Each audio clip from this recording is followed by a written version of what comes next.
Hey everyone, this is video 4, I believe it is, on series circuits that we're covering. And this topic in specific is something called voltage division. So now voltage division is really just taking a series circuit with a single source and a bunch of resistors and coming up with a simple way of calculating it. Or developing a different equation for calculating it. So I think sort of the best way of looking at it is by looking at an example. And oftentimes we draw circuits that have to do with voltage division in this way, okay? Where we have a source, call it 10 volts. We have an R1, an R2, and an R3, and we'll say this one's equal to 100 ohms. And this time I'm going to make them different values just so that we can clearly see the differences. R2 will be 400 and R3 will be 500. So the idea with voltage division is that we're not going to calculate the current. We're not going to have to calculate an R total necessarily.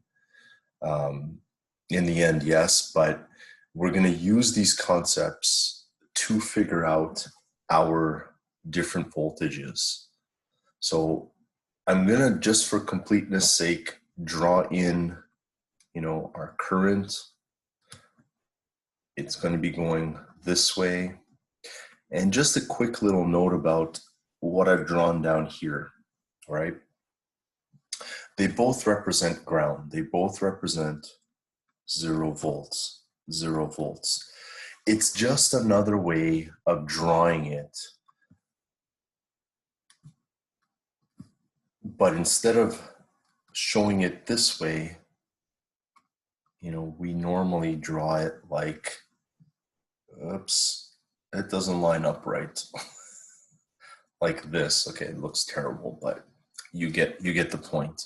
So I have one ground and the current flows that way.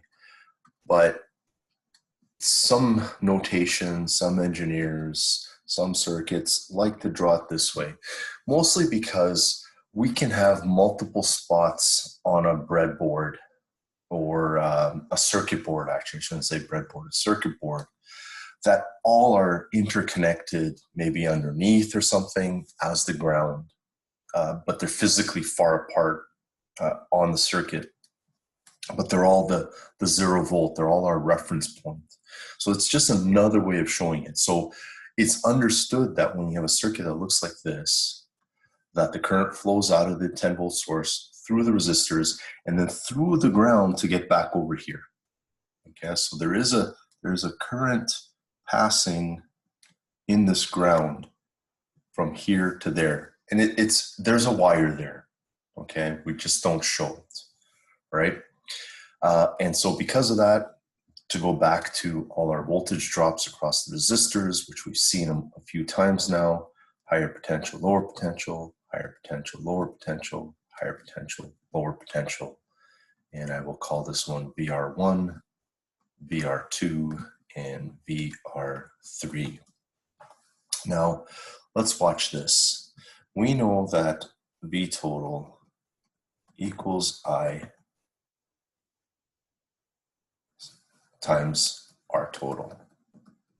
Okay, so we know that I is equal to V total over R total.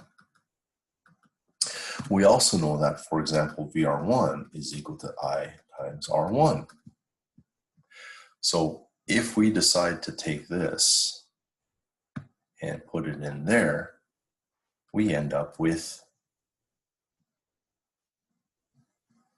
V total divided by R total times R1. We can show also that R2, I times R2, is going to be something similar. V total over R total times R2. And VR3 will be something similar. equals V total times, divided by R total times R3. All right, so this expression written like this is what we call voltage division. So voltage division is only true or only exists in a series circuit, only calculated in a series circuit. Okay, and in a second, I'll wipe this clean and show you the general equation that we use. Now again, you don't have to memorize this. I showed you quickly how it actually gets calculated. But it is a useful tool because in other courses you'll be given maybe 2 resistors and be told we're using voltage division. At some point later on this semester, we're going to talk about a device that's called a potentiometer, which is really a variable resistor that has 3 legs. And so we're able to create a voltage divider using this special variable resistor. Okay, and so it's important to just know and understand this concept. Okay, so if I clear the page, and so in general, voltage division is given by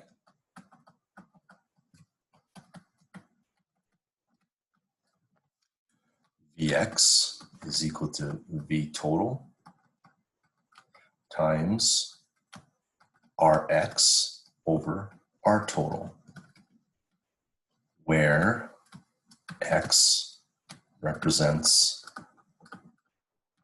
a given resistor. So in the example I had just before, that would be R1 or R2 or R3, whatever it is, okay? Again, you don't have to memorize this. I showed how, the V total over R total is really just the current in the circuit. But say you don't need the current, you don't need to calculate it. You can jump into this equation and start calculating all these Vx's. Now, why is this important? And this is going to lead into one of the next videos, is when we have an example again, just let me redraw this and use the same numbers we had just before. So 10 volts, this one is 100 ohms, this one was 400, and this one was 500. Let me just do my labeling. It's important to label everything. We know it's plus minus VR1, plus minus VR2, plus minus VR3. So the reason why this is important is we can then start measuring the voltages at these points as well. And if I call this A, B, C, and D. So if I measure between A and D, what voltage would I expect to have? Well, the full 10 volts. And this is how we write it, VAD, so from A to D. Actually, I think that's wrong. The first number, I believe, should be, no, it's the higher potential. I have it right. So VAD. So A is the higher potential, D is the lower potential. So I know A is relative to here, and D is ground. And so I know it's the same thing as my source. But I can also say, what's VAB? Well, VAB is just equal to VR1, which is equal to the 10 divided by the total resistance, which is 1,000 times 100, the R1. And that gives us 1 volt. Okay? Then I can also say, well, VBC, which is between these 2 points, is equal to VR2. Same thing.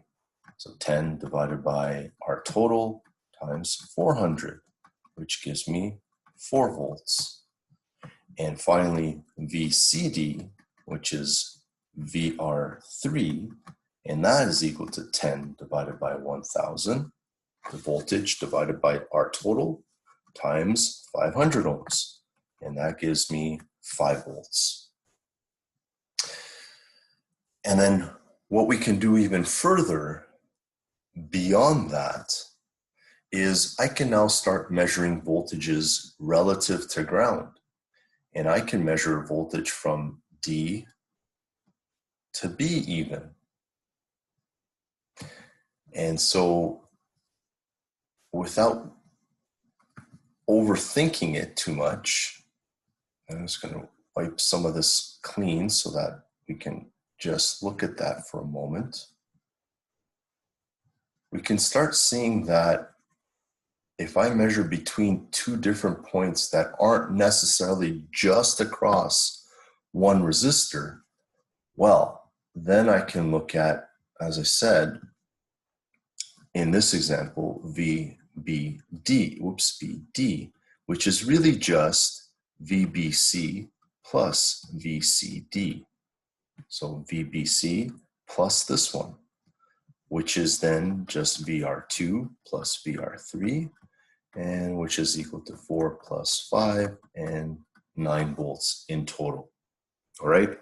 So this is going to lead to an idea of where we decide to put our ground and how these voltages at points A, B, C, and D may change based on where we define our relative 0 point. However, having said that, that doesn't change that this is 10 volts, that VR1 is equal to 1 volt, that VR2 is equal to 4 volts, and that VR3 is equal to 5 volts. Those are all true because of Ohm's law and because we have a series circuit. All right, so stay tuned for the next video. That's all I have to say about voltage division. You should probably try a couple of examples just to kind of play around with this equation and make sure you have it straight in your head. Again, you don't have to memorize it for an exam, but as I showed in the video, it's fairly easy to actually figure this one out. This part here, V over R total, is just the current I. Okay, so I'll see you in the next video.